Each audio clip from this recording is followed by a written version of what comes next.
సూక్ష్మ చిన్న మధ్య పరిశ్రమలకు సంబంధించి కూడా ఇప్పటి వరకు ఒక విధానం లేకుండే అధ్యక్ష. దీంట్లో ఏంది, నేను ఈరోజు విధానపరమైన నిర్ణయం తీసుకున్నాము. ఆ పాలసీ స్టేట్మెంట్ను కూడా ప్రజలందరి ముందర పెట్టడం జరిగింది అధ్యక్ష. ఎందుకు దాంట్లో చిన్నగా సూక్ష్మంగా ఉన్న పరిశ్రమలు నెక్స్ట్ లెవెల్ ఎదగాలి, స్మాల్ నుంచి మీడియం లెవెల్, మీడియం నుంచి మేజర్ ఇండస్ట్రీస్గా ఎదగటానికి రాష్ట్ర ప్రభుత్వం ఆ విధమైన వాతావరణం కల్పించే ఒక ప్రయత్నంలో ఇన్సెంటివ్స్ కానీ సబ్సిడీ కానీ ఇన్ఫ్రాస్ట్రక్చర్ కానీ కలగజేయాలి. అనేక సందర్భాల్లో మా ప్రభుత్వం చెప్తా ఉంది అధ్యక్ష, we're not competing above with our neighbouring states, we're competing with the nations who have success stories in terms of their economy అధ్యక్ష. మీకు అందరికి అనుకుంటవచ్చు, మేము $1 ట్రిలియన్ ఎకానమీ అనగానే ఏదో గొప్పగా చెప్తా ఉన్నారని. $1 ట్రిలియన్ ఎకానమీ చేయాలంటే కష్టతరమైన సాధన అధ్యక్ష. కానీ వీ హ్యావ్ ఎ డ్రీమ్. ఆ డ్రీమ్ అచీవ్ చేయడానికి 1 అడుగు 2 అడుగులు ఆ విధంగా ముందుకెళ్తా ఉన్నాం. 10 సంవత్సరాల కాలంలో మేము మా లక్ష్యాన్ని 2050కి సంబంధించిన లక్ష్యాన్ని ఈ విధమైన కార్యాచరణలో ప్రత్యేకంగా మా సోదరులు లక్ష్మీకాంతరావు గారు వేసిన ప్రశ్నలో తెలంగాణ రైజింగ్ అనే అంశం విషయంలో వారి నియోజకవర్గానికి సంబంధించి జుక్కల్ నియోజకవర్గంలో వారు జెండర్ ఈక్వాలిటీకి సంబంధించి రాష్ట్ర స్థాయిలో కూడా ఏ విధంగా తీసుకురావాలని కొన్ని సూచనలు ఇచ్చారు. ఏదైతే మేము ఎంఎస్ఎంఈ పాలసీలో తీసుకొస్తా ఉన్న ఈ పాలసీ నిర్ణయాల వల్ల మహిళా ఆంటర్ప్రీనర్షిప్ని పెద్ద ఎత్తున ముందుకు తీసుకెళ్లే ప్రయత్నం, దాంట్లో భాగంగా నేను గౌరవ సభ్యులందరికీ తెలియజేస్తా ఉన్నాం అధ్యక్ష. నేను మన ముఖ్యమంత్రి గారు మేమందరం కూడా కూర్చొని మా రెవెన్యూ మంత్రి గారిని కోరటం జరిగింది అధ్యక్ష. ప్రతి నియోజకవర్గంలో ఒక మహిళలకి మినీ ఇండస్ట్రియల్ పార్క్ని ఏర్పాటు చేయాలనే ఆలోచన చేసి గత ప్రభుత్వానికి బడ్జెట్లో కూడా పెట్టడం జరిగింది. సో దాంట్లో భాగంగా ఇప్పుడు మేము ఒక 20 నియోజకవర్గాల్లో మహిళలకు సంబంధించి మినీ ఇండస్ట్రియల్ పార్క్ను ఏర్పాటు చేయడానికి ఈ సంవత్సరం కూడా నిధులు ఏర్పాటు చేసి మొదలు పెడతా ఉన్నాం అధ్యక్ష. మేము ఎక్కడ కూడా బేషిజాలకు పోము. ఈరోజు కూడా చెప్తా ఉన్నాం, మేము $1 ట్రిలియన్ ఎకానమీ చేయాలంటే 119 కాన్స్టిట్యున్సీస్లో, నేను రాజేశ్వరరావు రెడ్డి గారికి కూడా చెప్తా ఉన్నా, మీ జనగాం నియోజకవర్గంలో కూడా ఖచ్చితంగా కూడా మినీ ఇండస్ట్రియల్ పార్క్ ఏర్పాటు చేస్తాం.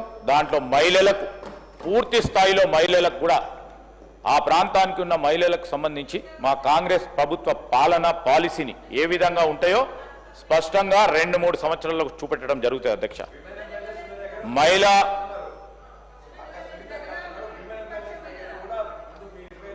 డెఫినెట్లీ అంటే మాకు వాళ్ళకి ప్రతిపాదన ఇస్తే మనకు కావాలని ప్రతిపాదన అయితే రావాలి కదా సార్ మీరు ఇవ్వమనండి, definitely we will do it sir. బేషిజాలకు పోము, నా డిపార్ట్మెంట్ అసలే బేషిజాలకు పోదు, డెఫినెట్లీ చేస్తాం. సో తెలంగాణ రైజింగ్ సార్, మిగతా వాళ్ళకు సంబంధించి తెలంగాణ రైజింగ్లో $1 ట్రిలియన్ ఎకానమీ చేయాలంటే అన్ని నియోజకవర్గాలు తీసుకుపోతేనే అయితే అధ్యక్ష. కొన్ని అక్కడ అసమానతలు ఉంటాయి కొన్ని డిపార్ట్మెంట్కి సంబంధించి, కొన్ని సిద్దిపేట ఉందనుకోండి సార్, అన్ని తీరులో అక్కడే ఇన్ఫ్రాస్ట్రక్చర్ డెవలప్ అయింది, అన్ని తీరులో డెవలప్ అయి కూర్చుంది సార్. అక్కడ అవసరమా సార్? ఉదాహరణకు చెప్తా ఉన్నాము, ఆ పక్కన ఉన్న ప్రశాంత్ రెడ్డి గారి కాన్సెన్స్ కూడా డెవలప్ చేసి ఉన్నారు, అక్కడ అవసరమా సార్? అట్లనే మేము చెప్తా ఉన్నాం, అక్కడ వెనకాల ఉన్న మా మిత్రుడు సిరిసిల్లాలో కూడా మొత్తం డెవలప్ చేసి ఉన్నారు, అక్కడ అవసరమా సార్? ఈరోజు మీకు చెప్పేది ఏంటంటే అధ్యక్ష, depending upon the necessity all other departments also focus.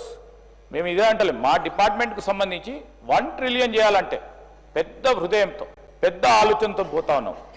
So వారిని కూడా కోరుతా ఉన్నాం, నారో పర్స్పెక్టివ్లో ఆలోచన చేయకుండా మేము ప్రతి ప్రయత్నంలో మీ సహకారం కూడా తీసుకొని ముందుకు వెళ్తాం. ఇండస్ట్రీ పెడుతున్నామంటే దాన్ని అడ్డుకోవాలని ఆప్ చేయకుండా అని మేము కోరుతా ఉన్నాం. అది మహిళా ఆంటర్‌ప్రెన్యూర్‌షిప్‌కి సంబంధించి జుక్కల్ నియోజకవర్గంలో ఒక ఫిష్ మార్కెట్కు సంబంధించి అక్కడ అవకాశం ఉంది, తీసుకెళ్లాలని కోరారు. అదేవిధంగా సోయా బేస్డ్ ఇండస్ట్రీస్ తీస్తే కోఆపరేటివ్ మోడల్ ఎందుకంటే ఇక్కడ కోఆపరేటివ్ మూవ్మెంట్ పక్కన ఉన్న మహారాష్ట్ర వాళ్ళకి సంబంధించి ఒక మంచి ఉదాహరణలు ఉన్నాయి. ఆ ఉదాహరణలను తీసుకెళ్లే ప్రయత్నం చేస్తాం. చిరుధాన్యాలకు సంబంధించిన మార్కెట్ ఆధారిత పరిశ్రమలు ఏర్పాటు చేస్తే బాగుంటుందని వారు సూచన చేశారు. ఇవన్నీ కూడా మా అధికారులు నోట్ చేసుకుంటా ఉన్నారు. తప్పకుండా I will put N officer concern for the specially for all the honorable members who have asked the request, Adhyaksha. Women Entrepreneurship Training Academy మేము రాష్ట్ర స్థాయిలోనే ఆలోచన చేస్తా ఉన్నాం అధ్యక్ష.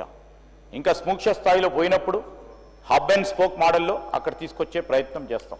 రాష్ట్ర స్థాయిలోనే ఉమెన్ ఆంటర్ప్రెన్యూర్షిప్ ఒక ట్రైనింగ్ అకాడమీని ఏర్పాటు చేయాలని ఆలోచన చేస్తున్నాం. పెద్ద ఎత్తున అక్కడ వారి ట్రైనింగ్ కానీ, స్కిల్లింగ్ కానీ, రీస్కిల్లింగ్ కానీ, అప్ స్కిల్లింగ్ కానీ చేసే కార్యక్రమం కూడా చేస్తామని, అది మహిళలకు సంబంధించిన ఆధారిత ఆంటర్ప్రెన్యూర్షిప్ ప్రోగ్రామ్స్ పెద్దగా తీసుకెళ్లాలని కోరటం కూడా జరిగింది అధ్యక్ష. అదేవిధంగా మా కసిరెడ్డి నారాయణ రెడ్డి గారు ఈరోజు మున్సిపల్ పరిధిలో ఉన్న చాలా మందికి కూడా ఉపాధి పరంగా ఇబ్బంది అవుతా ఉంది. మహిళా సోదరిమణులకు ప్రత్యేకించి ఇంట్లో ఉన్న ఆ సోదరిమణులు చదువుకొని లేకుంటే ఏదైనా ఉపాధి పొందాలి, మేము కష్టపడతామని ముందుకొస్తామన్న వారి గురించి కూడా తప్పకుండా ఆలోచన చేస్తాం. ఒక పాలసీ, ఒక విధానం చేపట్టే ప్రయత్నంలో వారికి లాస్ట్ మైల్ కనెక్టివిటీ ఇవ్వాల్సి. సప్లై చైన్లో అందరూ ఏదో ఒకటి ఉత్పత్తి చేసే అవకాశం ఉంటుంది, కానీ లాస్ట్కి వచ్చే వరకు మార్కెటింగ్ అనే అంశానికి వచ్చే వరకు కొద్దిగా ఇబ్బందికరమైన పరిస్థితి ఉంటుంది. We're trying to find out the avenues అధ్యక్ష. ఈ సప్లై చైన్లో లాస్ట్ మైల్ కనెక్టివిటీ ఇవ్వడానికి మా వరకు ప్రయత్నం చేస్తాం. మరి వారు చెప్పిన చెరుకూరి వెల్దండకు సంబంధించి నా దృష్టికి తీసుకొచ్చారు ఇండస్ట్రియల్ కారిడార్ భాగంలోనే. మరి ఈరోజు ఆ ల్యాండ్ అవైలబుల్ ఉంటే ఏప్రిల్ ఫస్ట్ వీక్లోనే మరి మినీ ఇండస్ట్రియల్ పార్క్ మహిళా సోదరుమణులకు ఆ వెల్దండ్ సంబంధించి మొదలు పెడతామని కూడా మనవి చేస్తూ ఉన్నాను. అదేవిధంగా ఫాక్స్కాన్కి సంబంధించి మరి నారాయణ రెడ్డి గారితో పాటు పెద్దలు సవితా ఇంద్రారెడ్డి గారు కూడా అడగటం జరిగింది అధ్యక్ష. ఈరోజు ఏదైతే ఏజ్కి సంబంధించిన రిలాక్సేషన్ కానీ లేకుంటే మ్యారీడ్ ఉమెన్ సంబంధించి ఆ ఆంక్షలు లేవని కూడా వారు మాకు తెలియజేయటం జరిగింది మేడం. అదేవిధంగా డెఫినెట్లీ అదేమైనా ఉంటే దాన్ని సరళింపు చేసే కార్యక్రమం తప్పకుండా మా డిపార్ట్మెంట్ నుంచి కూడా తీసుకెళ్లటం జరుగుతుంది. అదేవిధంగా ఈరోజు రామచంద్ర నాయక్ గారు ఈ సింగిల్ మదర్, సింగిల్ ఉమెన్కి సంబంధించిన ఉపాధికి సంబంధించిన అంశం మా దృష్టికి తీసుకొచ్చారు. ఈరోజు సెల్ఫ్ హెల్ప్ గ్రూప్స్ ద్వారా వారికి అందించే లోన్స్ కానీ, వారు ఏదైనా ఆసక్తి కలిగి ఉండి ఉపాధి పరంగా తీసుకోవాల్సిన ఆలోచనలు ముందుకు తీసుకెళ్లే ప్రయత్నంలో వారు కూడా పాల్గొనవచ్చు ఈ సింగిల్ ఉమెన్ సంబంధించిన అంశం విషయంలో. అదేవిధంగా మరి ఫ్యూచర్ సిటీకి సంబంధించి కూడా సబితా ఇంద్రారెడ్డి గారు కోరడం జరిగింది. Definitely we have a proposal, అక్కడ ఒక industrial park only for women entrepreneurship చేయాలని. దానిలో భాగంగానే భారీ పరిశ్రమలు, మహిళా ఆంటర్ప్రినర్షిప్ లీడర్షిప్లో ఎస్ఎంఈస్ కూడా కొద్దిగా భూమి కేటాయింపు చేయాలని ఆలోచన చేస్తూ ఉన్నాం. తప్పకుండా చేసే కార్యక్రమం చేస్తామని మీ అందరికీ మనవి చేస్తూ ఇంతకుముందే చెప్పడం జరిగింది అధ్యక్ష. చాలా విషయాలు కూడా ఎంఎస్ఎంఈ పాలసీ గురించి ప్రత్యేకంగా ఉమెన్ ఆంటర్ప్రినర్కి సంబంధించి తీసుకునే కార్యక్రమం. అదేవిధంగా ఉమెన్ ఎస్హెచ్జీస్ ఎంఎస్ఎంఈ మేము ఆ టార్గెట్ అంతా కూడా 500 ఎస్హెచ్జీస్కి, సెల్ఫ్ హెల్ప్ గ్రూప్స్కి ఈ ఫ్లాట్ అండ్ ఫ్యాక్టరీస్ అంటే మేము ఫ్యాక్టరీస్ నిర్మాణం చేసి, ఎందుకంటే చాలామంది చిన్న స్తర, మధ్యతర, సూక్ష్మ పరిశ్రమలకు సంబంధించిన పెట్టుబడులు కేవలం బిల్డింగ్స్ ఏర్పాటు చేసుకోవడానికి లేకుంటే స్థలం కొనుక్కోవడానికే వారు మొత్తం కూడా క్యాపిటల్ దాని పరంగా ఇబ్బంది పడతా ఉన్న సందర్భం మేమే ఫ్లాట్ అండ్ కాంప్లెక్సెస్ బిల్డ్ చేసి వారికి ఇచ్చే కార్యక్రమం ప్రతి అసెంబ్లీ నియోజకవర్గంలో కూడా చేసే కార్యక్రమం చేస్తామని మనవి చేస్తూ, మరి residential colonies with in industrial parks కూడా ఈరోజు సమిష్టిగా ఇండస్ట్రియల్ పార్క్ డెవలప్ చేయాలని చూస్తూ ఉన్నాం అధ్యక్ష. లాజిస్టిక్స్, అదేవిధంగా అక్కడ కావాల్సిన కనీస సౌకర్యాలు, డార్మెటరీస్. ఒక ఇండస్ట్రియల్ పార్క్ అంటే డార్మెటరీస్, ఒక చిన్న మెడికల్ సెంటర్,